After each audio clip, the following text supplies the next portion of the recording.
네, 들어오세요. 동시행 항변권도 우리가 아까 뭐죠? 개념, 원래는 동시행 항변권 나오면 뭐부터 쓰셔야 돼요? 의 요건 효과 쓰는 거예요. 의 요건 효과. 의 쓰면 요건은 써요. 의 어떻게 쓰실 거예요? 아까 외웠잖아요. 동시행 항변권은 뭐부터 나와야 돼요? 쌍무계약부터 나오는 쌍무계약. 그 항변권이잖아요. 그럼 뭐죠? 청구를 거절하는 힘이잖아요. 항변권. 우리 민총에서 배웠잖아요. 아니 민총할 때 배웠잖아요. 항변권은 뭐죠? 청구를 거절하는 힘이잖아요. 근데 어떻게 돼요? 동시 같이 이행하자. 그럼 뭐가 돼요? 상대방이 차문을 이행하지 않을 때 그때 청구해 오면 나도 이행을 하지 않겠다는 권리잖아요. 그러니까 우리가 뭐죠? 말로 쓰실 수 있어요. 그러니까 아까 외운 것 중에 뭐만 있어요? 항변권은 거절권이잖아요. 청구가 들어왔을 때 거절하는 권능인데 어디에서요? 쌍무계약. 아까 우리가 뵀잖아요. 처음에 계약 유형할 때 동시행 항변권은 쌍무계약에서 나오는 거랬잖아요. 이행. 그러니까 요거 쓰시면 되잖아요. 그대로 외운 거. 그래서 암기할 때도 개념만 알아보면 여기 뭐만 하면 돼요? 동시에 이행하자. 그러니까 어떻게 돼요? 제가 이행 안 하면서 왔을 때, 그래서 자기의 반대복부를 이행하지 않았을 때 청구해 오면 그 청구를 저지할 수 있는 힘이다. 그냥 우리 그대로 암기한 대로 그대로 쓰시면 돼요. 그래서 여기 항변권을 우리가 민총에서 배웠으면 청구를 거절하는 힘이잖아요. 근데 쌍무계약에서 뭐죠? 자기는 이행하지 않으면서 동시에 이행하자잖아요. 그래서 그렇게 암기를 하시면 돼요. 그랬는데 그러나 이게 있죠? 그래서 여기 쓰실 때 그대로 쓰잖아요. 그 상대방의 채무를 제공할 때까지 자기의 채무 이행을 거절할 수 있는 힘이에요. 그래서 따로 암기 안 하셔도 되는데 요것만 정확하게 하시면 이거 뭐 쓰셔야 돼요? 쌍무계약 쓰셔야 돼요. 쌍무계약 꼭 쓰셔야 되고 거절 권능이잖아요. 항변권이니까. 그런데 뭐예요? 같이 이행하자. 너 이행할 때까지 나도 이행한다고 거절하는 힘이잖아요. 요거 그대로 암기돼요. 그냥 우리가 말로 해도 우리가 아는 걸로만 해도 동시행 항변권. 그런데 이거 있죠? 상대방의 변제기에 있지 않을 때는 그러하지 않다. 이거 그렇게 뭐예요? 선이행 의무가 있을 때는 아니다. 이거 여기 들어가는 거잖아요. 요건. 그래서 요게 뭐가 나왔어요? 요거가 문제가 나왔던 거잖아요.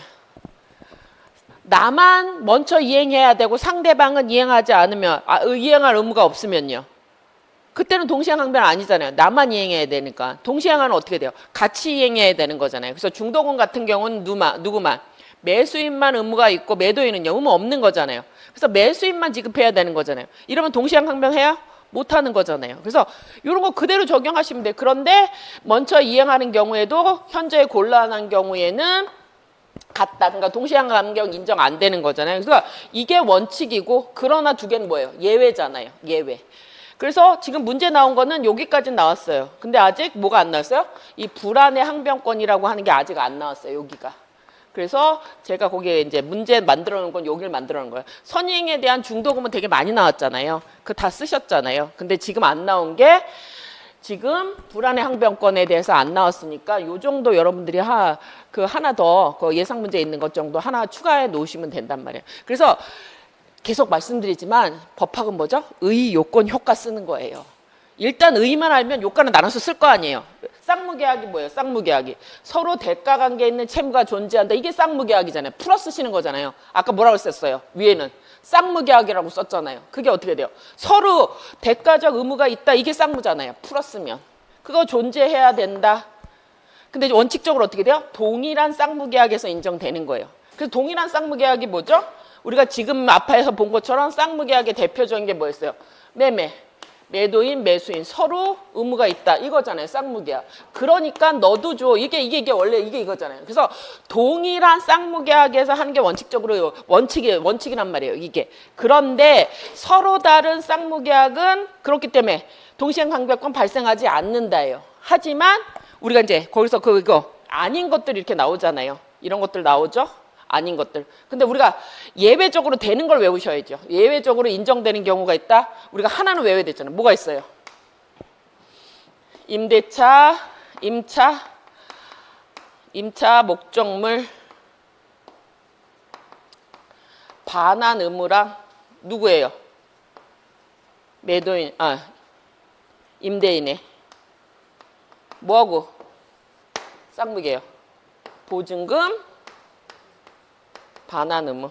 이거 임차인의 임차 목적물 반환 의무와 임대인의 보증금 반환 의무는 뭐는 아니에요. 동일한 쌍무계약은 아니잖아요. 임대차 계약할 때는 임대인은 뭐라 해줘야 돼요? 사용 수익하게 하고 임차인은요. 원래는 대금 지급하는 거잖아요. 그게 다 쌍무계약이잖아요. 근데 보증계약은요.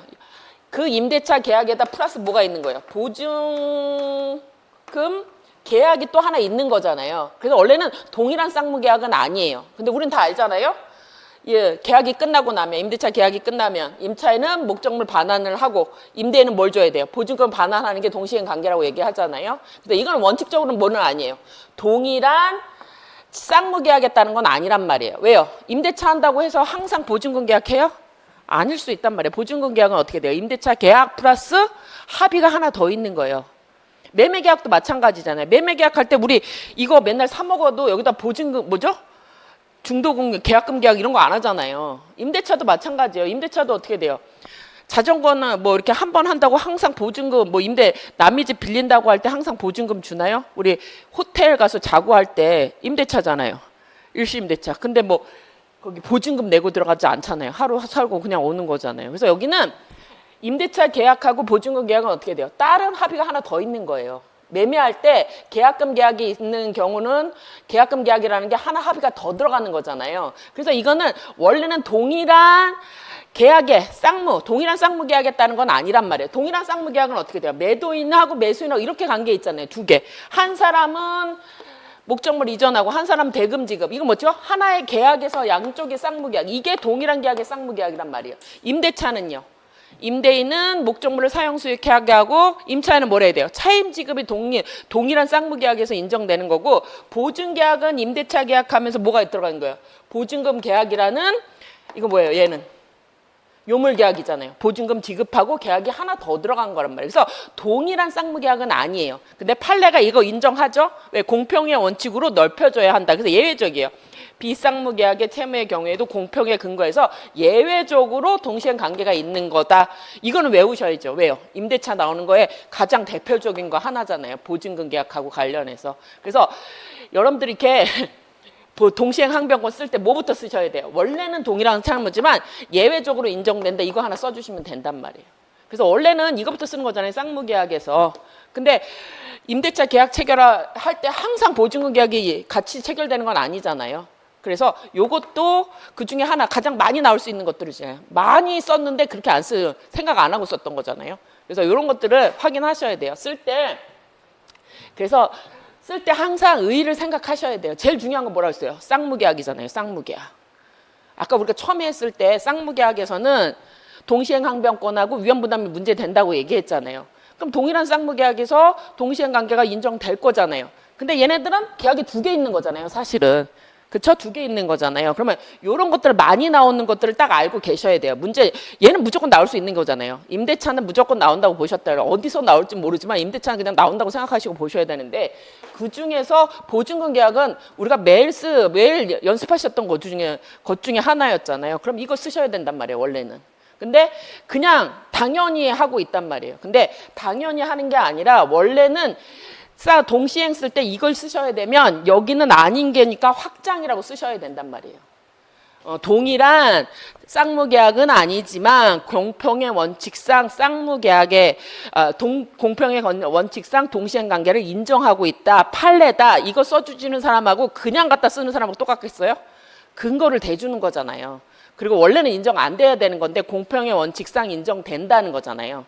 그래서 여러분들이 쓰실 때 나누셔야 돼요. 그냥 이제 이게 의의가 뭔지 원칙이 뭔지 안 하고 나면 맨날 헷갈리게 돼 있다는 얘기예요. 그래서 여기부터 하셔야 돼요. 쌍무계약. 그래서 아까 제가 처음에 그거 뭐가 쌍무계약하고 편무계약인지 이것만 확인해도 정확하게 들어갈 수 있단 말이에요. 어디가 문제가 되는지. 근데 그걸 안 해놓으면 어떻게 돼요?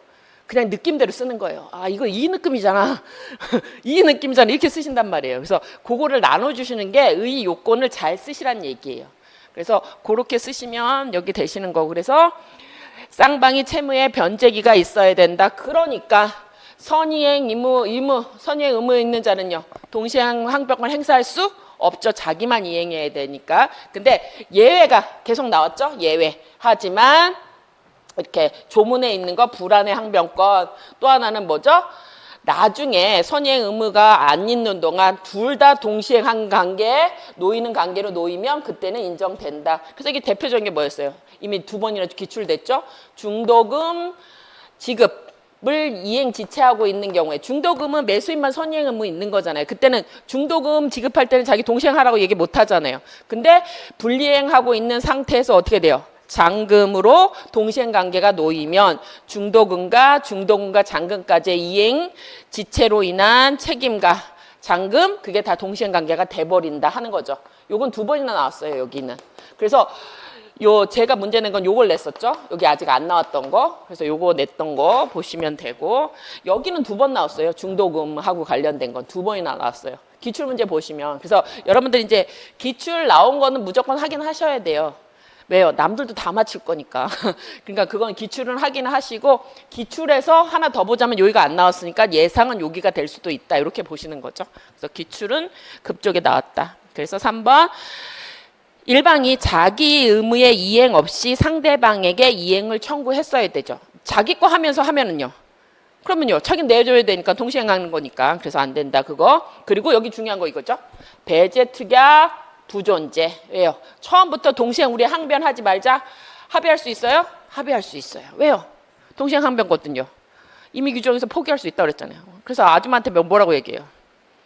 원룸 빌릴 때. 울잖아요, 이때. 제가요, 그 학생들 많이 얘기하잖아요. 시골에 잠깐 내려갈 건데요. 집만 먼저 갖다 놓으면 안 돼요. 그 뭐 하는 거예요? 할머니의 동시행 항변권, 임대인의 동시행 항변권 포기해달라고 얘기하는 거잖아요. 근데 할머니가 오케이만 하면 괜찮잖아요. 그래서 이렇게 동시행 항변권도 뭐죠? 임의 규정이에요. 우린 권리가 있다고 다 쓰는 거 아니라고 했잖아요. 포기할 수 있다고 얘기했잖아요. 그래서 배제 특약 가능해요. 여기. 그래서 임의 규정으로 할머니가 뭐예요? 동시행 항변권 난 안 쓸 거야. 먼저 갖다 놔. 그래도 가능하잖아요. 그래서 이거 가능하다. 그러면 효과는요? 효과는요? 그래서 나는 어떻게 돼? 청구가 들어왔지만 이행을 그래서 항변권이 이행 거절 권능이잖아요. 청구에 대한 이행 거절 권능. 이게 제일 큰 거죠. 그래서 여기는 근데 언제까지만? 너 이행 안 할 때까지 나도 이행을 거절할 뿐이죠. 그래서 영기적 항변권이죠. 계속 항변하는 게 아니라 언제까지만. 너가 이행 안 할 때까지 나도 이행 안 할 거야. 그래서 상대방이 채무를 이행할 때까지 자기 이행을 거절할 수 있는 거죠. 그러니까 상대방이 이행하면요. 거절 못하는 거죠. 항변권 못하는 거죠. 그래서 그때 이걸 뭐예요? 행사해야 돼요. 행사하는 뭐죠? 판사한테 얘기해야 돼요. 동시행 항변권 행사해야 합니다. 왜요? 우리는 판사는 뭐라고 했어요? 사적 자치가 소송법에도 그대로 적용돼서 판사는 뭐죠? 주장한 것만 판단해줘요. 그래서 항변권 있다고 다 알아서 판단해주는 게 아니라 뭐죠? 판사님 저 항변권 있어요 하고 써야 된단 말이에요. 이건 행사라고 얘기하는 거죠. 하지만 이행지체는 어떻게 돼요? 이행지체는 항변권이 있으면 그냥 바로 지체 책임이 없게 된다. 얘는 예외예요. 채무 불이행이 아니라 자기가 뭘 쓰고 있는 거예요? 항변권, 자기 권리를 행사하는 경우예요. 이행지체는 뭐죠? 채무를 자기가 이행 안 하고 있는 거잖아요. 근데 여기는 어떻게 돼요? 채무를 이행 안 하고 있는 게 아니라 자기는 뭘 하고 있는 거예요? 권리를 행사하고 있는 거예요. 항변권을. 그러니까 뭔 책임지지 않는다? 이때는 주장하지 않아도 이행지체 책임을 지지 않는다 하는 정도 확인하시면 되고 뭐 항변권이 있을 때 소멸시험 하고 그리고 요거는 한번 이렇게 여러분도 한번 이거 시험 봤었어요. 3개 나눠서 봤죠? 그래서 동시행 항변권이 어떻게 돼요? 내가 한번 이행을 제공했어요. 줬어요. 그러면 제가 어떻게 돼요? 상대방이 동시행 항변할 수 있어요? 없어요? 못하잖아요. 내가 이행 제공했으니까. 동시행 항변권은 뭐라 그랬어요? 상대방이 이행 안 하면 안 하고 청구하면 어떻게 돼요? 너가 이행할 때까지 나를 안 준다는 얘기잖아요. 근데 청구할 때 자기가 이행하면서 청구를 했어요. 그럼 나는 동시행 항변권 있어요? 없어요? 원래 못 해야 되는 거잖아요. 근데 중단해버렸다? 그럼 이때 누구예요? 상대방의 동시행 항변권이 다시 부활하느냐 하는 얘기예요. 다시 부활하느냐 하는 얘기예요. 이게 그 말이잖아요. 얘가 물건을 주면서 돈 달라고 하면 얘는 항변권 있어요? 없어요? 항변권 없잖아요. 동시행 항변권은 뭐라고 했어요? 얘가 청구를 하면서 돈 달라고 할 때 얘가 뭐라 해야 돼요? 제공 안 하면서 해야 되는 거잖아요. 근데 이행을 제공을 했어요. 그럼 얘는 뭘 못해요? 동시행 항변권 못 쓰잖아요. 얘가 이행하고 있으니까. 이때 항변권 못 쓰고 있는데 얘가 여기서 이제 1번인 그물이에요. 얘가 이거 이행 제공을 집에 가져갔어요. 얘가 돈 안 주니까. 그러면 얘 동시행 항변권이 살아나냐 하는 얘기예요. 지금 이행 제공이 있어요, 없어요? 가져갔잖아요, 한 번. 그래서 한 번의 이행 제공으로 중단되었다면 그 다음에 상대방은 다시 동시행 항변권 중단이 뭐예요? 중단. 다시 가져간 거예요, 이렇게. 다시 간 거예요. 그래서 우리 집에 그 가위를 시켰어요. 가위를 시켰어요. 그러면 가위를 아저씨가 우리 집에 왔을 거 아니에요. 그러면 아저씨가 뭐라 그래요? 가위를 주면서 돈 달라고 얘기하는 거죠. 그럼 나는 동시행 항변할 수 있어요, 없어요? 못해요. 근데 집에 없어갖고 그 아저씨가 그냥 갔어요. 그러면요. 나중에 저는요, 한 번 왔었기 때문에 그냥 무조건 돈부터 줘야 되나요? 그건 아니란 말이에요. 그 얘기하는 거예요, 이거는. 상대방이 한 번 제공했다가 중단되면 그 다음엔 어떻게 돼요? 나는. 또 청구했을 때는 너가 갖고 그 다음에는 아저씨가 가위를 안 갖고 와도 나는 돈 줘야 돼요? 그거 아니잖아요. 그래서 상대방의 항변권이 다시 부활하느냐, 과거에 한 번 제공했다는 사실만으로 상대방의 동시행 자체가 소멸하는 건 아니란 얘기예요. 이거는. 근데 이행 지체로 인한 지연 배상을 하기 위해서는 아까 뭐라 그랬어요? 이행 지체효는 어떻게 돼요? 동시행 관계가 있으면 걔 면제가 된다고 얘기했잖아요. 동시행 관계가 있으면 지체 책임, 자기가 이행, 채무 불이행은 아니란 얘기잖아요. 채무 불이행은 아니란 얘기잖아요. 그러면 채무 불이행으로 손해배상을 청구하기는 어떻게 돼요? 상대방을 계속 이행 지체를 만들어야 되는 거잖아요. 그러니까 계속 제공하고 있어야 돼요. 계속.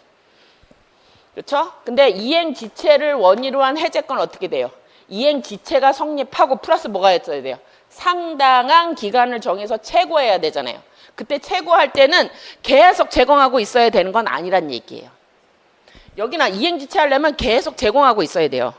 근데 여기는 계속 제공할 필요는 없고, 여기는 뭐죠? 이건 뭐예요? 해제권. 여기는 상당한 기간의 최고를 얘기하는 거예요. 최고할 때는 이행 지체가 되면 이행 지체로 인한 해제권 어떻게 돼요? 이행 지체 플러스 뭐가 있어야 돼요? 상당한 기간을 정해서 최고를 해야 됐는데 최고하는 기간 동안에 어떻게 해야 돼요? 이행이 없으면 그때 해제권이 생기는 거잖아요. 그쵸? 그쵸?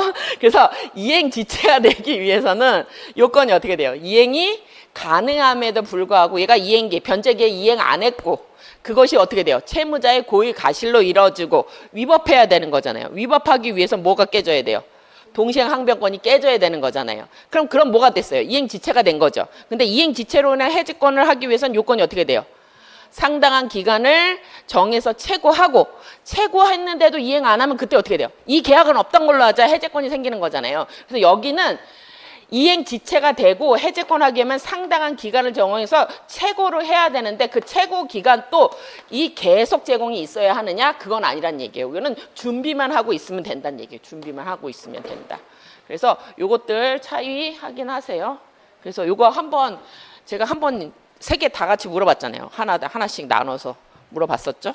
그런 것들을 확인하시면. 그래서 이따가 우리 해제권 볼 때 요건 보시면서 한 번 더 볼게요. 그것들 넘어가세요. 그래서 거기 나온 거랑 안 나온 것들 한번 쭉 보세요. 그래서 선의의 의무자와 관련된 것들은 이미 나왔었어요. 여기. 근데 특히 뭐죠? 거기 중도금하고 관련된 게 나왔었으니까 일단 그렇게 나오면 뭐부터 쓰셔야 돼요? 동시행 항변권 요건 쓰시고 그냥 여기다 이거부터 쓰지 마시고 뭘 쓰시라고요? 일단 요건 써서 기본 점수를 맞으시라고요. 선의행 의무자 나오면 이거 나왔다 그러면서 뭐만 쓰는 거예요? 그냥 그래 선의행 의무자 이거 나왔네. 그럼 여기부터 쓰는 거예요. 그럼 몇 점을 날라가요? 이 앞에. 요건을 쓰시라고요. 요건. 그리고 이거 쓰는 거예요. 근데 내 마음은요. 이거네. 그럼 이것만 쓰는 거죠. 그럼 앞에 건 뭐예요? 그냥 쓰기만 해도 점수 얻는 건데 여기 3, 4점은 그냥 얻는 건데 여기 와서 그냥 이것만 쓴단 말이에요. 동시행 나왔으면 요건 왜요? 왜 선행자가 동시행 항변권을 행사하는지 문제가 돼요. 요건을 써줘서 여기는 정확하게 쓰면 어떻게 돼요? 원래는 대가적 관계, 동일한 쌍무계약의 대가적 관계가 존재하고 변제기가 있어야 되는데 상대방이 뭐가 문제예요? 선의행 의무자는. 이 요건과 관련해서 아직 변제기가 없기 때문에 동시행 항변권이 인정되는지 문제된다. 원래는 그렇게 써야 되는 거예요. 그리고 나서 그러면 선의행 의무자는 동시행 항변권을 행사할 수 없냐? 변제기가 없으니까. 근데 예외적으로 되는 경우가 2개 있다. 이거 쓰시는 거잖아요. 그래서 거기 밑에 보면 원칙은 안 된다. 변제기가 있어야 되니까. 근데 예외적으로 2개가 있다. 이렇게 써야 되는 거잖아요. 그래서 지금 물어보는 게 뭐냐. 그래서 선이행 의무자가 있느냐 이게 문제가 되더라고 하더라도 이게 중도금 지급 의무는 매수인만 선이행 의무가 있는 거잖아요. 근데 왜 저게 문제가 돼요? 요건을 써야지 문제가 되는 게 나올 거 아니에요. 요 요건 때문에 문제가 되는 거잖아요. 왜? 상대방은 아직 변제기가 없다. 왜요? 매수인만 중도금을 줘야 되는 거고 매도인은 아무 일도 안 해도 되는 거잖아요. 의무가 없는 거잖아요. 그러니까 동시행 관계가 문제 돼요, 안 돼요? 원칙 안, 이게 이제 이 요건하고 관련해서 이게 문제가 된다를 쓰시는 거예요. 그래서 안 되는데 예외적으로 되는 게 두 가지가 있다. 사안의 경우에 거기에 적용되는지 사안을 적용해 보겠다. 이렇게 쓰셔야 된단 말이에요. 근데 나왔네 선이행 의무자 이제 여기만 이제 그냥 와서 그냥 쓰시는 거잖아요. 그냥 그럼 어떻게 돼요? 반은 점수 날아가는 거예요. 그래서 흥분하지 마시고 제일 먼저 써야 되는 게 뭐예요? 요건을 쓰시란 말이에요. 쌍무계약이다. 그럼 동시행항변권이 문제된다. 그런데 여기는 선이행 의무여서 아직 상대방은 변제기가 안 돌아왔는데 동시행항변권이 문제되냐? 그걸 보시고 그래서 2번이 요건하고 관련해서 살펴봐야 된다. 원칙 안 된다. 근데 예외적으로 불안의 항변권이나 이렇게 중도금융 때 아니었지만 잔금까지 왔으면 문제가 되는데 사안의 경우에는 잔금까지 왔다. 그러니까 된다. 이걸 쓰셔야 되는데 다짜고짜 아무 생각 없이 그냥 선이행 의무. 그래서 상대 여기서 보면 그런 거 뭐죠? 아무것도 없잖아요. 왜 그게 문제가 되는지 이유가 없단 말이에요. 원래는 요건에서 변제기가 상대방도 도래해야 되는데 지금은 없으니까 가능한지를 살펴보겠다 이렇게 나가셔야 된단 말이에요. 그래서 제가 항상 얘기하는 게 하나만 위에만 쓰면 돼요. 선이행 위에 선이행이 문제됐으면 그 위에 거 뭐예요? 요건하고 관련해서 쓰고 2번 요건이 문제되니까 살펴보겠다. 원래 이렇게 나와야 돼요. 그래서 지금 좀 전에 보신 것처럼 의의 요건 쓰시라는 거예요. 최소한 의의 안 쓰시더라도 뭘 쓰셔야 돼요? 요건을 쓰셔야 된단 말이에요. 요건은. 요건 쓰시고 나서 선이행 의무 있다. 그럼 뭐가 하는 거예요? 배점이 3.4점 이렇게 될 거란 말이에요. 3.4점, 4점이나 뭐 이렇게 요건 될 거라는 거죠. 그러면 선이행 의무만 쓴 사람하고 요건 쓴 사람은요?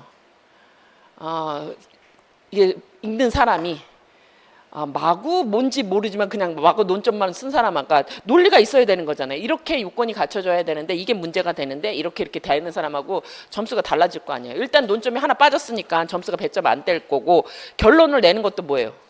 그냥 아무것도 없이 원래는 법은 뭐라 그랬어요?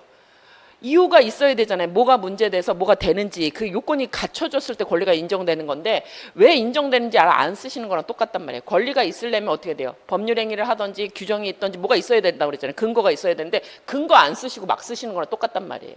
그래서 하나 위만 쓰시면 돼요. 하나. 그 문제가 되는 거 그 위에 왜 문제가 되는 걸 그 위에다 쓰면 그거 하나 전제가 뭐가요? 그게 이제 논리가 되는 거고 근거가 되는 거예요. 그걸 써주셔야 돼요. 그래서 동시행 항변권 나오면 우리가 아까 외우는 건 뭐였어요? 쌍무계약 쓰셔야 되는 거고 왜 동시행 항변권 쓰면서 쌍무계약 안 쓰면 그것도 이상한 거예요. 아까 얘기했잖아요. 쌍무계약을 써야지 뭐죠? 임차 목적물 반환 의무와 보증금 문제도 뭘 쓰실 거예요? 원래는 안 되는데 판례는 인정하고 있다. 이거 써주는 사람이랑 그냥 들어오자마자 동시행 관계다 쓰시고 나가시는 사람이랑 다를 거잖아요. 그러니까 동시행 관계 나오면 처음부터 뭐부터 쓰셔야 돼요? 쌍무계약이냐부터 보시고 그럼 요건 됐잖아요. 쌍무계약에서 뭐예요? 청구를 거절할 수 있는 힘이다. 그게 항변권이잖아요. 근데 언제까지? 너 이행할 때까지. 그건 뭐 다 외웠잖아요. 그거에 따라서 요건 쓰시면 되잖아요. 그 두 가지 예외까지 외우시면 되는 거잖아요. 그래서 한 번만 하시면 돼요. 한 번만. 근데 그게 연습이 안 되면 본인은 다 썼대요. 근데 점수가 안 나온대요. 그게 뭐예요? 자기는 이거 쓴 거죠. 근데 이거 안 쓴 거잖아요. 그래서 그런 것들을 하셔가지고 그거 쓰시면 한 단계만 더 하고 생각하면 된단 말이에요. 그러니까는 문제 논점 잡을 때 거기다 어떻게 돼요? 2번 요건하고 관련해서 문제가 된다고 막 확실하게 뭘 알고 뭘 모르는지 벌써 이미지가 달라질 거잖아요. 그거 보시면 돼요. 그래서 넘어갑시다. 그래서 거기 배점 돼 있잖아요. 여기 막 5점, 이거 2점, 뭐가 문제되는지 이렇게 딱 들어가잖아요. 여기 몇 점이에요? 뭐 10점 이렇게 해서 20점짜리면 이렇게 할 거란 얘기예요. 그럼 거기서만 해도 몇 점이 되겠어요? 그렇죠? 20점짜리 할 때 20점이라고 배점 됐으면 선이행 의무자가 아무리 많이 줘도 10점을 안 넘을 거잖아요. 그럼 10점은 날린 거잖아요. 나는. 그렇잖아요. 나는 10점, 20점으로 문제가 나왔다고 예를 해봅시다. 그 다 약수령으로 선이행 의무자와 관련된 게 나왔으면 20점 배점 됐으면 선이행 의무자가 썼으면 10점 이상 거기다 배점 되겠어요? 10점 이상 배점 안 될 거란 말이에요. 그럼 나는 반을 안 쓰고 넘어가는 거랑 똑같단 말이에요. 그러니까 그런 거를 생각하시란 말이에요. 요건을 써야 된다고. 요건을 넘어갑시다. 그래서 동시행항변권은 제일 먼저 뭘 쓰셔야 된다고요? 쌍무계약 꼭 쓰셔야 된단 말이에요. 그것만 써놔도 뭐죠? 이 사람이 일단 어디에 위치하고 있는 걸 안다고 생각한단 말이에요. 그러니까 나도 쌍무계약 나오면 어떻게 돼요? 그거 갖고 이제 쓰실 수 있단 말이에요. 요건 갖고. 그래서 그거 처음에 그거 아까 표에서 보는 거 어떻게 문제 논점이 나오는지를 확인하시는 것부터 시작하셔야 된다는 얘기. 그래서 이제 그 다음에 나오는 것 중에 그 기출 확인 보시면 뭐 거기 소멸시효 그 전에 나온 것들이죠. 거기도 쌍무계약이라고 제가 진한색 쳐놓은 거 있어요. 이렇게 진하게 쳐놨어요. 꼭 쓰셔달라고 여러 가지로 막 눈에다 하는데 안 쓰세요. 그래서 꼭 쓰시고 뭐 이것도 마찬가지예요. 이것도 원래 종료시 되느냐 문제 된다. 원래는 판례가 인정한 거예요. 이렇게 원래는 돼요? 그냥 조문으로 안 되잖아요. 동일한 쌍무계약이니까. 그래서 이거 판례 하나 써주시면 이것도 점수란 말이에요. 이렇게 그냥 마구 된다고 쓰는 게 아니라 요건하고 관련해서 쓰시면 된단 말이에요. 이게 기출문제 나왔던 거 이제 한번 보여드리는 거예요. 여기는 무조건 또 나올 수 있으니까. 그래서 쭉쭉 넘어가세요. 우리가 이제 시간이 별로 없으니까 넘어갑시다. 위험부담도 마찬가지죠. 아까 얘기한 대로 위험부담이 뭐죠? 위험부담이 쌍무계약이라고 하는 게 서로 의무관계가 있다고 그랬잖아요. 근데 왜 나만 먼저 해? 그게 이행의 문제예요. 그러니까 너도 같이 하자 동시행항변권이에요. 근데 둘 다 의무가 있었는데 한 사람 의무가 이행불능돼서 없어졌어요. 근데 너는 없어지는데 나만 해야 돼? 이게 뭐죠? 위험부담 문제란 말이에요. 계약이 성립한 이후에 이행불능이잖아요. 그렇죠? 이행불능인데 채무자의 책임 없는 사유예요. 왜요? 책임 있으면 어디로 넘어가요? 채무 불이행으로 넘어갈 거잖아요. 그러면 그건 누구 잘못이에요? 채무자 잘못이니까 자기가 뭘 해야 돼요? 손해배상하고 뭐 다 해야 된단 말이에요. 근데 쌍무계약인데 둘 다 의무가 있는데 채무자의 책임 없는 사유가 이행 불능이 됐으니까 얘는 뭐예요? 채무를 이행하지 않아도 된단 말이에요. 근데 아까 둘 다 의무가 있다고 그랬잖아요. 얘 의무는 없어졌잖아요. 이렇게. 얘는 뭐예요? 아무 잘못이 없어서 자기는 이 물건을 이전해 주지 않아도 되게 됐단 말이에요. 그럼 얘는요. 물건 못 받고 자기만 돈을 줘야 되는 관계가 놓이잖아요. 그러면 같은 쌍무계약인데 얘가 하나 없어졌는데 왜 내 거는 남아야 돼? 이게 문제가 될 거란 말이에요. 이게 위험부담이란 말이에요. 그래서 여기도 제일 중요한 게 뭐예요? 쌍무계약이란 말이에요. 쌍무계약인데 원래 쌍무계약이 뭐예요? 쌍무, 의무가 두 개 다 존재해야 되는 거잖아요. 근데 하나가 책임 없이 없어져서 소멸됐는데 나머지 얘는 남아야 되니 이게 뭐예요? 위험부담 문제란 말이에요. 위험부담 문제. 그래서 채무 원래는 이행불능이라고 하더라도 여기 어떻게 돼요? 채무자의 기책 쌓여 있으면요. 그냥 채무 불이행이에요. 근데 여기는 책임이 없기 때문에 얘한테 물을 수가 없다는 거예요. 그러니까 얘는 어떻게 돼요? 채무가 그냥 소멸되잖아요. 그런데 너는 없어지고 나는 그럼 물건도 못 받는데 돈만 주니? 이게 이제 문제 될 거란 말이에요. 이게. 그래서 원칙적으로는 어떻게 돼요? 얘 물건이었잖아요. 그럼 우리가 얘기해 보세요. 저 계약 없었어요. 채무자가 자기 집이에요. 쓰나미 왔어요. 집 떠내려갔어요. 그럼 우리는 어떻게 돼요?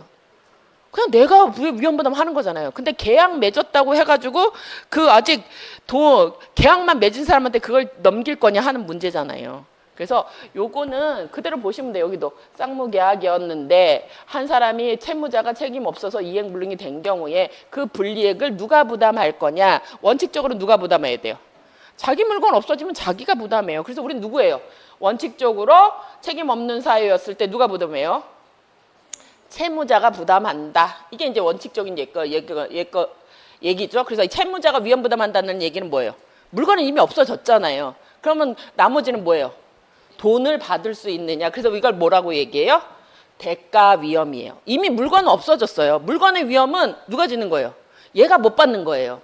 근데 얘는 물건도 없어졌는데 돈은 받을 수 있니? 이게 문제잖아요.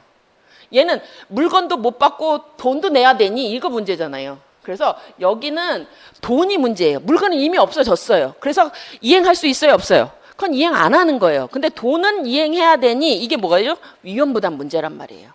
그래서 원칙적으로 물건의 위험은 얘가 물건을 못 받게 되는 거지만 그럼 원래 얘가 소유자였잖아요. 그럼 얘가 원래는 못 받고 말고 끝나야 돼요. 그게 채무자 위험부담주의란 말이에요. 그런데 이때 채권자가 잘못한 게 있다면 너가 책임져. 이게 들어갈 거는 얘기예요. 누구는 없고 채무자는 잘못이 없는데 채권자가 잘못이 있다면 너가 책임져야 되겠네. 이게 채권자 위험부담주의란 얘기죠. 그래서 여기도 기본은 뭐예요? 쌍무계약이었는데 한 사람의 채무가 어떻게 돼요? 소멸됐다. 그럼 나머지 채무는 혼자 남을 거니? 아까 쌍무였잖아요. 하나가 없어졌는데 얘 혼자 남을 거니? 이거 물어보는 거란 말이에요. 그래서 여기도 뭐예요? 전제는 쌍무계약이에요. 이거 쌍무계약. 그래서 쌍무계약이 돼야지 원칙적으로 뭐가 나와요? 위험부담 문제가 나온단 말이에요. 그리고 쌍무계약 중에 뭐가죠? 물건이 없어져야 돼요. 돈은 없어져도 우리는 뭐라 그랬어요? 네 돈이 없는 거지 불능은 먼저 없어. 빌려라도 가포가 돼 있단 말이에요. 그래서 여기는 물건이 없어졌어요. 내 물건이. 그래서 그거 보세요. 그래서 원칙은 일방의 채무가 쌍방 책임 없는 사유로 없어졌으면 채무자는 대가 위험, 대가를 달라고 할 수 없다는 거죠. 하지만 상대방, 채권자가 책임이 있다거나 아니면 수령지체에 있다는 얘기는 뭐예요? 채권자가 가서 내가 갖다 줬죠. 그때 받았으면 상관없는데 안 받아갖고 그때 쌍방 책임이 없는 사유는 채무자 잘못 아니고 채권자 잘못이 많으니까 그때도 책임져라 하는 거잖아요. 그래서 이때 이거 그것만 확인하시면 돼요. 그것만 이해하실 수 있으면 돼요. 여기도. 근데 지금 채무 그 위험부담도 최근에 작년 올해 2022년, 21년 뭐 계속 나왔었어요. 그래서 요거는 기본적인 건 거의 다 나왔어요. 위험부담은 한번 보세요. 근데 위험의 이전 특정물의 경우에는 인도할 때 간다 하는 정도 확인하시면 돼요. 여기는. 그래서 위험부담은 기존에 있는 기출문제만 보셔도 웬만한 건 해결돼요. 그래서 기출문제 한번 쭉 보세요. 여기는 넘어갑시다. 두 개 다 나왔어요. 채무자 위험부담, 채권자 위험부담 둘 다 나왔어요. 그래서 저는 최근에 제3자를 위한 계약은 잘 안 나왔어요. 한 몇 년 됐어요. 여기. 그리고 판례가 새로 나왔잖아요. 그래서 이번에 그거 낸 거잖아요. 그때 내서 두 개를 비교하라고 이번에 모의고사에 낸 거잖아요. 최근에 문제가 나오기도 그 판례가 나오기도 했고 그리고 우리 시험에서는 한 4, 5년 지금 제3자를 위한 계약이 안 나왔었어요. 그래서 제3자를 위한 계약이 나올 만도 하고 판례도 또 그렇게 나왔으니까 한 번은 보자 하는 얘기죠. 그래서 모의고사 문제를 냈는데 생각보다는 잘 안 쓰셨어요. 그래서 제3자를 위한 계약도 요건을 꼭 쓰셔야 된다는 얘기예요. 제3자를 위한 계약에 거기 보세요. 계약의 당사자 아닌 제3자로 하여금 직접 계약으로부터 생긴 채권을 취득하게 할 것을 목적으로 하는 계약. 여기도 이렇게 쓸 거 필요 없어요. 그게 여기. 그래서 제3자를 위한 계약도 제가 맨날 설명하잖아요. 이게 또 어떻게 된 거예요? 계약의 당사자는 갑하고 을이죠. 원래 이렇게잖아요. 이거 우리가 뭐예요? 이거 기본관계, 기본계약관계, 기본관계라고 얘기하는 거잖아요. 그래서 원래는 뭐죠? 이렇게 매도인, 예를 들어서 매수인이다 이렇게 되는 거면 여기 어떻게 돼요? 원래는 매도인은 뭘 받아야 돼요? 대금을 받아야 되고 매수인은 뭘 받을 거예요? 물건을 받을 거잖아요. 예를 들어서 뭐 자동차다 그럼 이렇게 받을 거잖아요. 원래는 서로 대가 의무를 지고 있는 거잖아요. 근데 여기 뭐가 들어가 있어요? 플러스 뭐죠? 제3자 수익 약정이 들어가는 거잖아요. 그래서 병한테 줘라 뭐 이렇게 합의가 들어가면 얘가 수익자가 되는 거죠. 그렇죠? 그리고 얘네들이 어떻게 돼요? 계약은 요 두 당사자한테 이루어지는 거잖아요. 그렇죠? 근데 보통은 어떻게 돼요? 이 사람한테 주라. 뭐 예를 들어서 매도 여기 있대. 매도인이 내가 받을 돈은 얘한테 줘. 이렇게 할 수 있는 거죠. 그러면 여기가 요약자가 되는 거고 여기가 낙약자가 되는 거잖아요. 이렇게 되는 거죠. 근데 보통은 어떻게 돼요? 우리가 사례 풀어봤던 것이 얘한테 줄 만한 이유가 있는 거죠. 이 사람이 자기가 안 받고. 이걸 우리가 뭐라고 얘기해요? 이렇게 하는 걸. 이걸 대가관계라고 얘기하잖아요. 근데 보통 어떻게 이루어져요?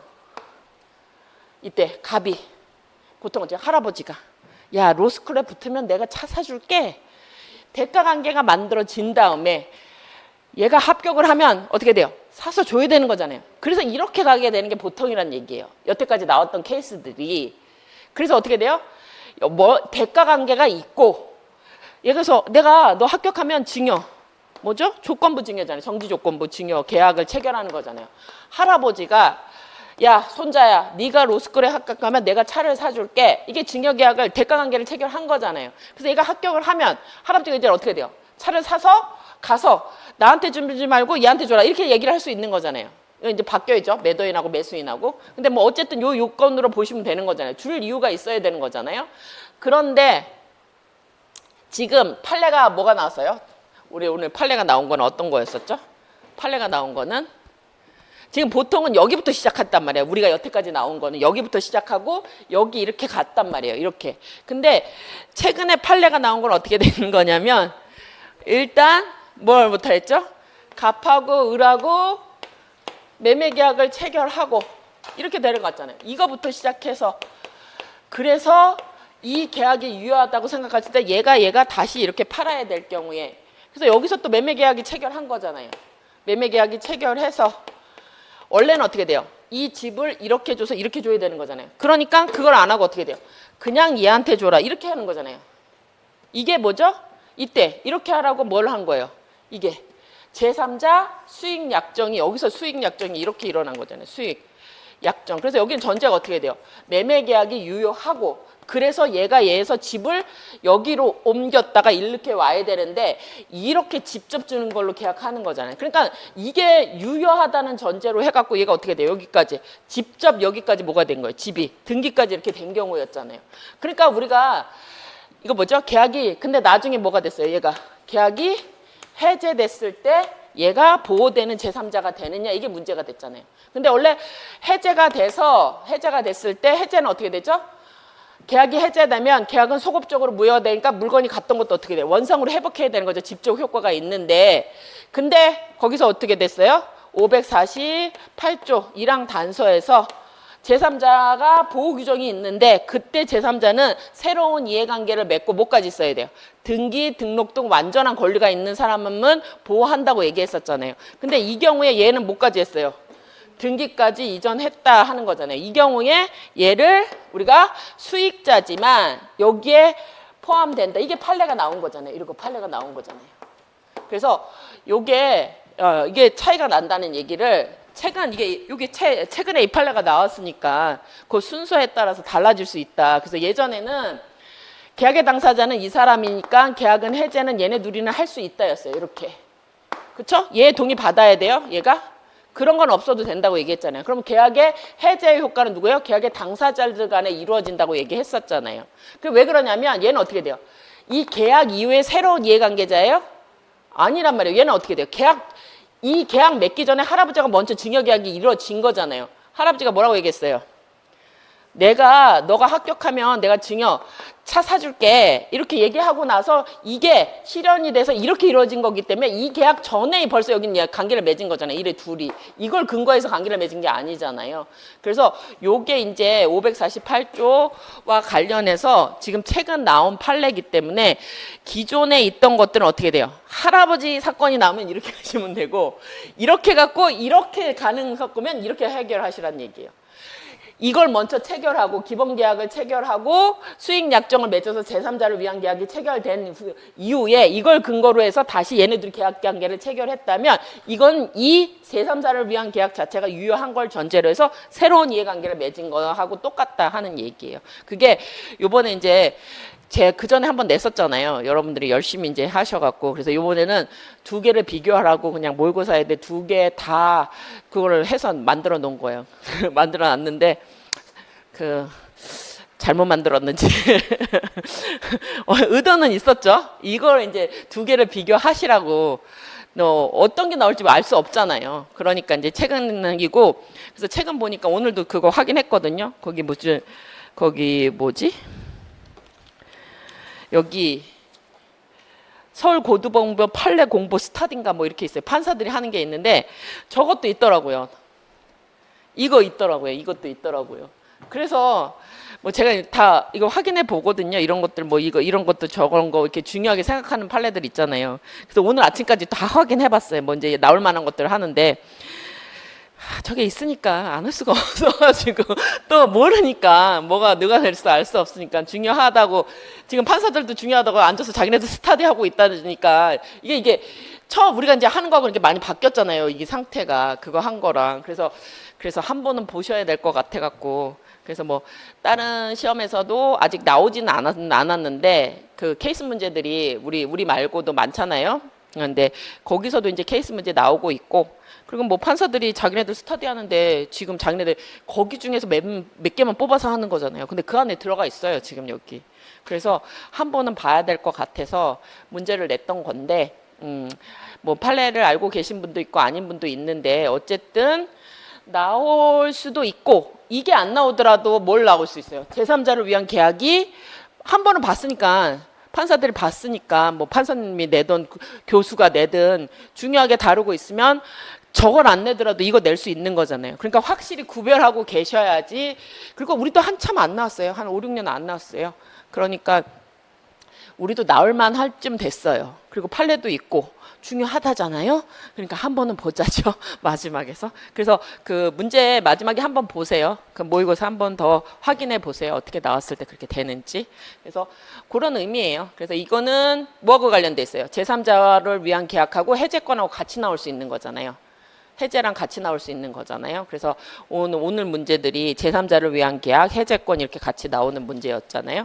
그러면 해제는 뭐 작년에도 나오긴 했는데 그래서 요거 이제 같이 나오면 548조 1항 단서에 보호되는 제3자 이건 안 본 사람은 틀게 돼 있어요. 우리가 계속 했잖아요. 해제권에서 그 542조에 따라서 원래는 수익의 의사표시를 하면 당사자 마음대로 변경하지 말아야 되는데 거기 채무불이행으로 인한 해제권 행사 가능하냐?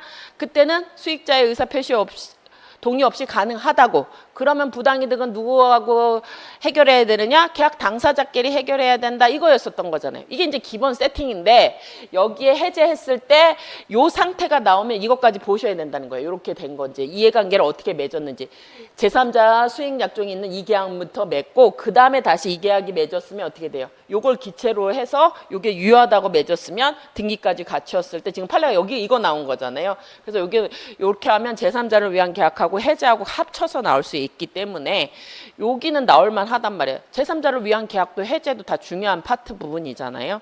그래서 그 작년에 나왔다 하더라도 한 번은 제3자를 그냥 그렇게 합쳐서 안 나오더라고 하더라도 일단 여기가 논점이 부각됐으면 제3자를 위한 계약이 나올 수도 있다는 얘기예요. 저게 안 나오더라도. 그래서 그러니까 제3자를 위한 계약도 잘 확인하시라는 얘기예요. 그래서 여기 보면 그래서 여기 뭐죠? 계약으로 인하여 일방이 제3자에게 이거 들어가야 돼요. 왜요? 제3자를 위한 계약이 뭐예요? 그냥 계약에다 뭐가 있는 거예요? 제3자 수익 약정이 있어야 되는 거잖아요. 그게 이거잖아요. 이거. 제3자한테 이행할 것을 약정하는 거. 그랬을 때 제3자는 채무자한테 직접 이행을 청구할 수 있는 거. 그렇죠? 대위 청구 아니고 직접 책임 청구할 수 있는 걸 말한다. 그랬을 때 제3자는 그런데 그것도 요건 중에 많이 틀리는 것 중에 이게 또 하나예요. 이것도 많이 틀리세요. 이거. 제3자를 위한 계약을 할 때 제3자 여기 이 갑이 을이 매매 계약 체결할 때 제3자는 존재해야 돼요. 계약 당시에 계약은 누구하고 체결하는 거예요? 갑하고 을하고 체결하는 거예요. 얘는 그 병료 와서 계약 체결해요? 아니요. 계약은 갑하고 을하고 체결하는데 갑하고 을하고 합의 중에 내 권리 중에 나 말고 쟤한테도 권리를 인정해. 그거 합의를 누구하고 합치만 하면 돼요? 갑하고 을하고만 합치면 되는지 병이 있어야 돼요? 아니요. 그래서 이거 요건 중에 많이 틀리세요. 제3자는 계약 당시에 현존하지 않아도 돼요. 앞으로 태어날 아기, 설립증에 의한 회사 다 아무 상관없어요. 그래서 수익 제3자를 위한 계약을 할 때 제3자는 있어야 돼요? 아니요. 없어도 돼요. 없어도 돼요. 언제 있으면 돼요? 수익의 의사표시할 때 그때 살아남은 수익 의사표시하면 나중에 수익 의사표시 할 수 있는 거잖아요. 그러니까 계약은 아까 얘기한 대로 어떻게 돼요? 계약의 당사자가 뭐만 한대요? 의사합치하면 이루어지는 거예요. 의사합치하면. 그럼 제3자를 위한 계약도 어떻게 돼요? 갑하고 을이 계약을 체결하고 거기다 뭐까지 있으면 돼요? 제3자 수익 약정의 의사합치만 있으면 제3자를 위한 계약이 이루어지는 거예요. 아까 계약 어떻게 만들어진다고 그랬어요? 청약 승낙 의사합치 있으면 이루어지는 거죠. 계약 수익 약정도요. 합치 있으면 이루어져야지. 병이 그 기본 계약 체결할 때 있어야 돼요? 아, 살아있지 않아도 돼요. 태아여도 되고 상관없단 말이에요. 언제만 있으면 돼요? 수익의 의사 표시할 때 그때 있으면 된단 말이에요. 그때 있으면. 그럼 이것도 많이 틀리세요. 이것도. 현존하고 있어야 된다. 막 이렇게 쓰신단 말이에요. 을이 그때 있었다. 막 아니, 병이 그때 계약할 때 있었다. 막 이렇게 쓰시는 분들 있어요. 그러니까 이것도 잘 하세요. 어디 언제만 있으면 돼요? 수익의 의사 표시할 때 그때 있으면 돼요. 나중에도 있으면 돼요. 그래서 그거 보시고 그래서 그 관계들 잘 확인하시고 보상 관계, 대가 관계 이것도 이제 쓰실 때 잘 모르면 그냥 이렇게 쓰세요. 이렇게. 보상 관계 모르면 그냥 요약자고 이렇게 둘 간의 계약 뭐 이렇게 쓰시던지 저 막 헷갈려서 또 쓰시지 말고 막 섞어서 막 쓰시지 말고 그렇게 쓰시고 그다음에 제3자의 권리는 언제 생겨요? 계약 체결할 때 생기는 게 아니라 뭘 해야 돼요? 수익의 의사 표시를 할 때 생긴다. 이거 확인하세요.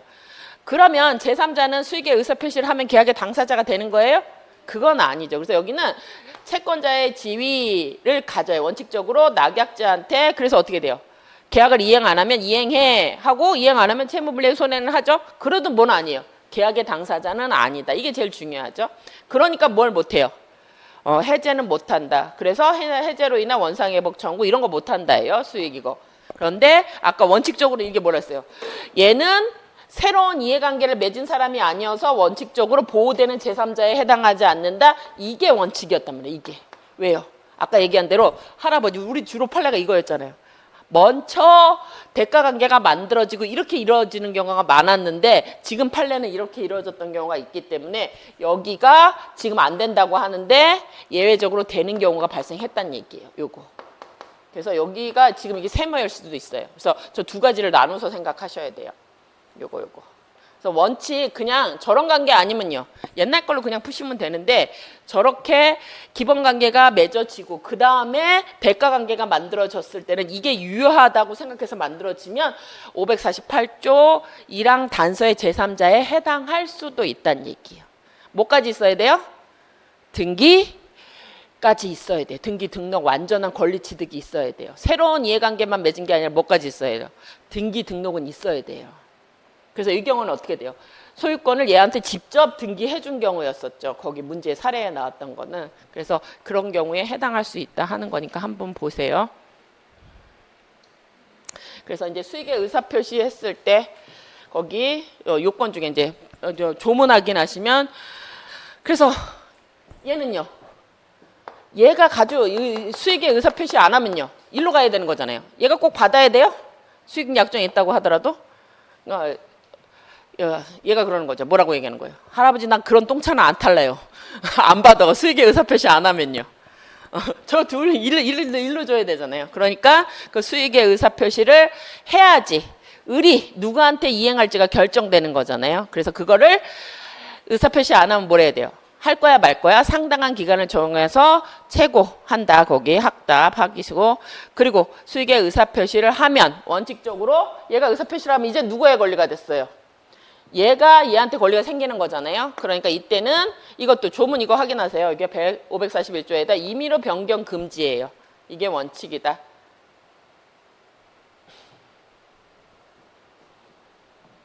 그렇다 하더라도 뭘 할 수 있어요? 당사자가 임의로 합의해서 제3자의 권리를 해야 하는 걸로 말하는 거지 채무 불이행으로 인한 법정 해지는 가능하다는 거예요. 그랬을 때 요약자가 채무 불이행인 경우에 낙약자는 가능하고 낙약자가 채무 불이행할 때 요약자가 해지할 때 수익자의 동의를 얻어야 돼요? 그런 거 아니죠. 계약의 당사자. 뭐 요거 정도 확인하시면 돼요. 그리고 나중에 급부하고 관련해서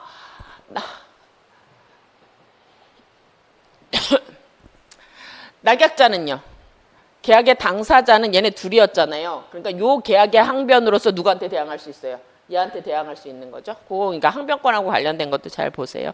그래서 기존에 나왔던 것들은 거기 보시는 것처럼 법적 지위, 그래서 수익의 의사 표시하기 전이랑 후 이것만 해서 그 제3자에 대한 지위에 대한 문제가 나왔었어요. 그거 나온 거고, 그래서 그거 보시고, 그 다음에 거기 이제 그래서 아직은 뭘 안 나왔어요. 우리가 얘기한 이런 것들은 안 나왔단 말이에요. 해제 이런 것들이. 그래서 거기 예상 문제는 그런 것들하고 관련된 것들을 쭉 보신 거죠. 그래서 우리가 한 번은 전 문제 봤었어요. 우리가 문제 풀 때 여기에 있는지 모르겠으나. 그래서 요것 정도 보시고 항변 안 나왔으니까 요 항변도 한번 체크해 보세요. 낙약자 병의 항변을 누가 쓸 수 있어요? 낙약자 병은요. 기본관계 항변을 수익자한테 쓸 수 있는 거죠. 수익자는 뭐가 됐어요? 수익자는 의사표시를 하면 낙약자한테 권리가 생기는 거잖아요. 그랬을 때 낙약자는 뭐죠? 기본관계의 항변으로서 수익자한테 대항할 수 있는 거죠. 이걸로 대항하는 거잖아요. 이걸로 대항하는 거잖아요. 요 기본관계로 대항할 수 있다 하는 거 그 정도 한번 보세요. 쭉쭉. 그래서 다시 한번 확인하시고. 그래서 이제 진짜가 왔어요. 해제. 이게 문제예요. 이게 문제예요. 제가 아까 얘기한 거. 그래서 지금 우리가 이제 해제권이 나왔잖아요. 해제. 그래서 해제는 어디에만 있어요? 계약에만 있는 특이한 제도예요. 해제는 어디에만 있다고요? 계약에만 있어요. 취소는요. 모든 법률행위에 있고 어디에서 문제돼요? 계약 성립 당시에 흠결이 있는 건데 계약은요. 해제는요. 계약은 잘 체결되었어요. 근데 어떻게 되죠? 그러니까 계약 체결 당시에 흠결이 있었어요? 그건 없었어요. 그냥 계약은 유효하게 체결된 거예요. 그런데 사후적인 거. 그래서 후발적 하자가 발생하는 거죠. 후발적 하자. 사후적인 게 뭐예요? 대표적인 게. 계약이 유효하게 체결됐으면 양쪽 당사자 어떻게 돼요? 채무를 이행해야 되는 거잖아요. 근데 채무 불이행이 돼가지고 일정한 요건 하에서 해제권이 생기는 거. 이게 몇 조예요? 544조의 이행지체로 인한 해제권, 546조의 이행불능으로 해제권이잖아요. 이행지체, 이행불능 다 요건이 공통되는 게 뭐예요? 채무자의 기책사유가 있고 위법해야 된다. 이행지체는 이행이 가능함에도 불구하고 변제기에 이행 안 한 거고, 이행불능은 어떻게 되죠? 이행이 불가능해서 이행 못하는 거잖아요. 그래서 공통된 건 뭐예요? 채무자의 기책사유 플러스 위법성이 있어야 된다는 얘기예요. 그래서 제가 거기 한번 볼게요. 나눠드린 거. 법정 해제권. 그래서 제가 이 표가 그걸 하나로 엮어드리기 위해서 되게 만드는 거예요. 엮어드리기 위해서. 지금 계약 총론에 있는 법정 해제권은 다 뭐예요? 채무 불이행에 기해서 해제권이 만들어지는 거란 말이에요. 그러면 채무 불이행이 뭐냐? 공통되는 게 뭐예요? 채무자의 기척사유가 있고 위법해야 되는데 그게 이행이 가능함에도 이행 안 했을 때 이게 되는 거죠. 이행불능은요. 채무자의 기책사유로 인하여 위법하고 그것이 후발적 불능이 된 경우잖아요. 도래하고. 그래서 여기도 마찬가지예요. 여기는 조문에 있는 거예요. 이거 몇 조예요? 544조. 여기는 546조예요. 그건 조문에 있잖아요. 근데 불완전 이행은요. 얘는 뭐라 했다 그랬어요? 이행은 했어요. 도래했고 이행을 했어요. 그럼 여기 해당하지 않잖아요. 이행 가능한데 이행 안 했으니까 이행 지체인 거잖아요. 이행 불능은요. 이행이 불가능한 거잖아요. 근데 얘는 이행했어요. 그럼 이거 자체가 채무 불이행 사유냐 하는 팍설이 나뉘어진단 말이에요. 근데 우리는 뭐라고 얘기해요? 이행을 했다고 하더라도 이행의 목적에 인정되지 않는다면 그거는 어떻게 돼요? 채무 불이행의 유형에 포섭된다고 보는 게 판례예요. 그러니까 조문이 없으니까 이 불안정 위행에도 채무 불이행으로 해당하는지 논의가 있다. 이 정도 이렇게 한 줄만 쓰시면 돼요. 그래서 판례는 인정한다. 그럼 요건에서 여기는 이행기가 도래해서 이행을 했지만 그게 완전한 이행이 아니었죠. 그랬을 때 그 불완전 이행이 여기 어떻게 돼요?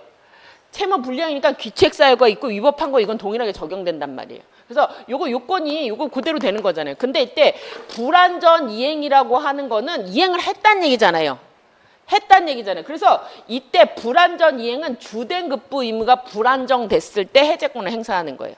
부수적 주의 의무. 그래서 내가 이거 컴퓨터 사는데 제가 이행을 안 한 거 맞아요. 뭘 안 줬어요? 설명서 안 줬다고 이 200만 원짜리 계약을 해제할까요? 돈 다 줬는데 계약은 해제는 뭐예요? 계약이 처음부터 소급해서 없다고 봐야지는 거잖아요. 그럼 어떻게 되죠? 주채무 간에 문제가 됐을 때만 적용된단 말이에요. 그래서 이번에 문제 나왔던 게 그래서 부수적 주의 의무, 보호 의무 이런 거, 안전 배려 의무 이런 것들은 원칙적으로 부수적 의무이기 때문에 해제 안 돼요. 하지만 예외적으로 목적이 달성이 불가능한 경우에 예외적으로만 해제된단 말이에요. 그래서 이번에 이걸 안 내가지고 요거를 여기 앞에 거는 많이 나왔어요. 이행지체로 인한 건 기출문제 이미 많아요. 이행 불능도 많고 이행 불능도 나왔고 근데 여기는 아직 안 나왔단 말이에요. 그래서 요번에 모의고사 낼 때 요거하고 요거 내려고 요렇게 만들어서 일부러 낸 거였어요. 그래서 뭘 하라고 했어요?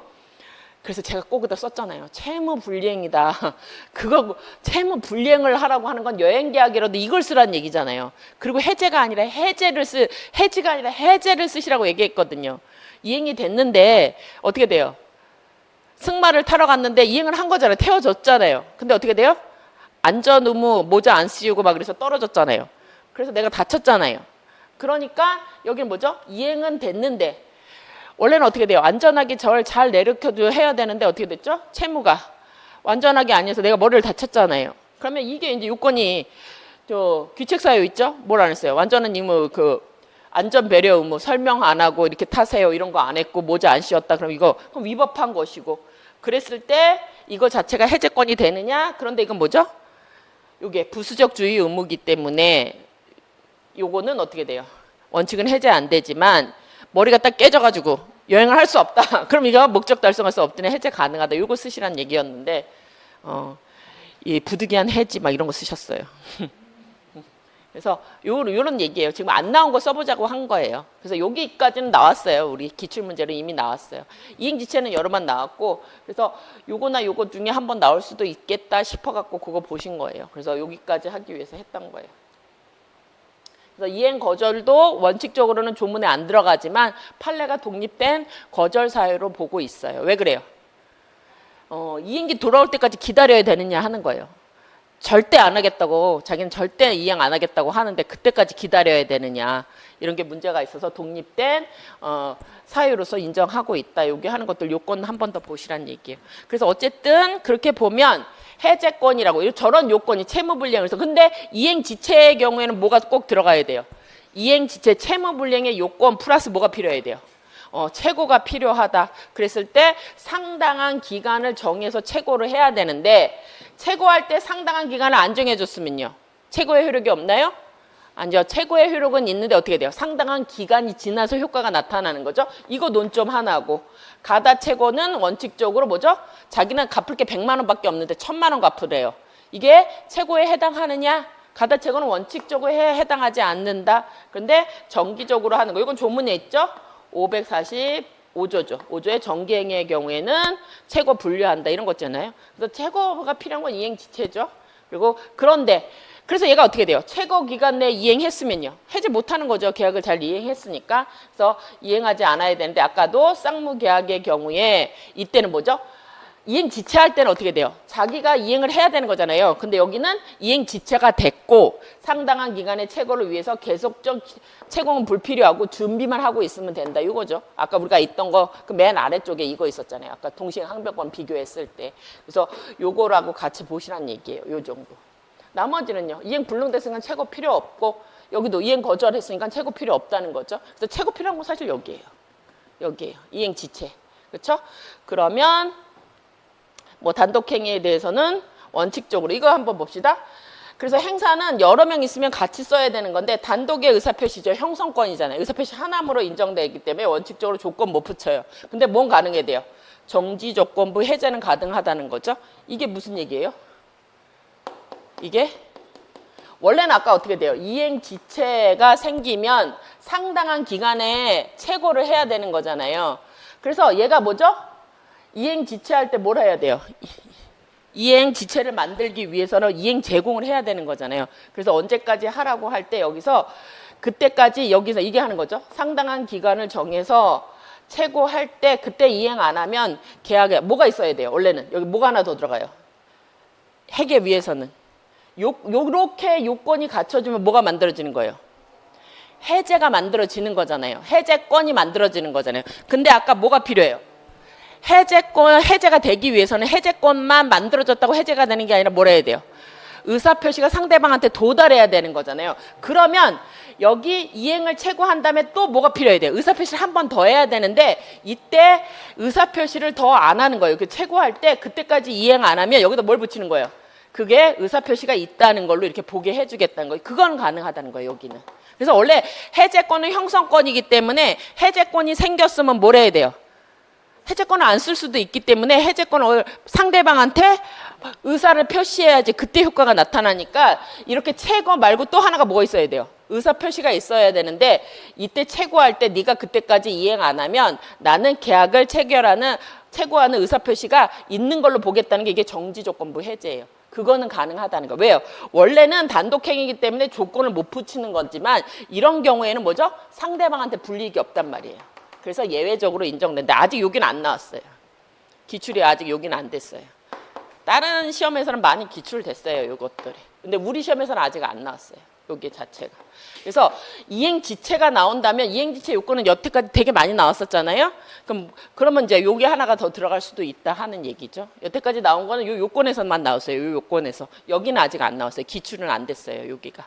그래서 요것 정도 확인하시면 돼요. 어쨌든 뭐 보시면 되고. 그래서 효과 볼게요. 그래서 효과 보시면 해제가 뭐죠? 해제가 계약은 잘 성립된 거죠. 근데 채무 불이행 누구? 채무자의 고의 가실로 위법하게 채무가 이행되지 않아서 뭐가 돼요? 이 계약은 없던 걸로 하자. 그럼 어떻게 되죠? 제일 중요한 거 소급표예요. 소급 소멸이에요. 그러면 우리는 어떻게 돼요? 채권행위, 물권행위가 서로 유인성을 갖췄기 때문에 채권행위가 무효면 물권행위도 당연히 무효가 돼서 당연히 매도인한테 복귀된다고 본단 말이에요. 그러면 소유권은 어떻게 돼요? 다시 매도인한테 돌아오는 효과가 발생한단 말이에요. 그러니까 여기 이제 문제가 되죠. 그래서 당사자 간에는 원상 회복을 해야 되는데 원래는 원물을 반환해야 돼요. 그리고 계약이 만들어졌기 때문에 원칙으로 이행 이익 배상이에요. 계약은 잘 체결된 거잖아요. 근데 아까 계약 체결 가실 책임 어떻게 돼요? 계약이 체결 안 됐으니까 이행 이익 책임을 못 물었던 거잖아요. 근데 여기는 계약은 유효하게 체결된 거죠. 그러니까 손해배상은 이행이익이 이게 원칙이에요. 이게 원칙. 그런데 제3자에 대해 경우에는 소급하니까 계약의 당사자는 소급표 주면 돼요. 자기네 둘 문제니까. 근데 그 계약이 유효한 자고 새로운 계약을 맺은 사람한테도 이 소급표 때문에 어떻게 돼요? 예권리도 없어지게 되는 거잖아요. 이런 경우에 뭐가 있어요? 단서가 있어서 이때 제3자의 경우에는 주장 못하게 하고 있죠. 그런데 우리가 107, 108, 109조에서는 어떻게 돼요? 제3자, 계약의 당사자 이외에 새로운 이해관계만 맺으면 된다고 했잖아요. 근데 548조의 제3자는 어떻게 돼요? 완전한 권리를 취득해야 된다. 그래서 부동산의 경우에는 등기, 등록까지 갖춘 경우에만 보호된다죠. 근데 예외적으로 채권인 경우에도 대항력을 갖추면 대항력이 뭐예요? 원래 채권은 특정인이 특정인한테만 권리를 주장할 수 있는데 뭐죠? 예외적으로 일정한 경우에는 물권처럼 제 계약의 당사자 아닌 사람한테도 대항할 수 있는 권리를 주는 게 있다. 그래서 얘도 어떻게 돼요? 제3자한테 대항할 수 있기 때문에 548조에 보호되는 제3자에 해당한다. 요게 이제 작년에 기출된 부분이죠, 요게. 근데 이제 최근에 저 누구도 들어간다? 좀 전에 얘기한 것처럼 여기에 누구도 들어간다? 제3자를 위한 계약의 수익자가 포함될 수도 있다는 거잖아요. 여기 보호 안에. 그쵸? 그쵸? 새로운 이해관계를 맺어서 완전한 권리를 완전한 등기 등록을 취득한 경우에는 이렇게 제3자를 위한 계약의 수익자가 여기 포함될 수 있다. 이게 최근에 판례가 하나 들어갔다는 얘기잖아요. 아까 말씀드린 거 저거. 그렇죠? 요게 이제 이게 해제와 관련해서 여기 이제 제3자를 위한 계약하고 같이 연결되면 요렇게까지 나올 수 있다는 얘기예요. 요렇게. 그리고 원래 제3자를 위한 계약에서 보호되는 제3자는 해제 전에 이해관계를 맺었으면 선악불문하고 보호되죠. 왜요? 아직 해제 안 됐으니까 그거 유효하다고 믿을 거 아니에요. 근데 해제 후에 제3자가 이해관계를 맺었다 하더라도 해제한 다음에 원래요. 어떻게 돼요? 그 등기가 회복되지 않아서 모르는 사람이라고 하면 그때 선의자는 보호된다. 요거 이제 여기까지 하시면 되죠. 해제 효과. 근데 이런 경우에 뭐죠? 원래는 해제권에만 인정되지만 합의 해제의 경우 실권 특약의 경우에도 동일한 일이 벌어지기 때문에 이런 경우에도 뭐가 되죠? 유추 적용된다죠. 유추 적용된다. 그래서 해제권도 아까 얘기한 대로 일정한 경우에 해제권도 포기할 수도 있고 뭐 제척기간이 있죠. 제척기간. 해제권. 형성권이잖아요. 제척기간이 지나면 소멸한다. 그리고 아까 얘기한 대로 해제권도 해제권 행사 기간이 정하지 않은 경우 아까 뭐라 했어요? 상대방이 확답 최고를 할 수 있다. 그리고 여기 뭐 하는 건 반환 불능하다. 특별한 조문 있는 것들이 있다. 이 정도만 확인하시면 돼요. 그래서 이거는 지금 뭐 본 거예요, 우리가? 이거는. 그래서 조금 이따 쉬었다 볼 건데 제일 중요한 것 중에 하나가 뭐죠? 해제권이라고 하는 게 시간이 좀 길어졌네요. 그럼 잠시 쉬었다가 이따가 지금 우리가 1시간 우리가 아까 언제까지 본다고 그랬죠? 1시, 2시.